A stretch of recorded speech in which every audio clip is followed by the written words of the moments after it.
আপনাকে কি করে ভালো না বাসি ইয়া রাসূলুল্লাহ। যখন আপনি আমাকে ভালোবেসেছেন সেই 1400 বছর আগে, যখন আপনি আমাকে মিস করতেন, আশা করতেন যেন আমার সাথে দেখা করতে পারেন, অথচ তখনও আমি জন্মই হইনি। সেদিন সাহাবীরা আপনার চোখে পানি দেখে বলল, ইয়া রাসূলুল্লাহ, আপনি কাঁদছেন কেন? আপনি বললেন, আমার ভাইদের খুব দেখতে ইচ্ছা করছে।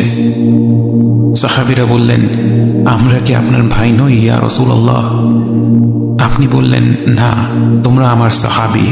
আমার ভাই হলো তারা যারা আমার পরে আসবে এবং আমাকে কখনো না দেখেও তারা আমাকে বিশ্বাস করবে। মৃত্যু শয্যায় শুয়ে আপনার অন্তরে এই চিন্তা ছিল যে আমাদের পরিণতি কি হবে। উম্মতি উম্মতি বলতে বলতে আপনি আপনার রবের নিকট ফিরে গিয়েছেন।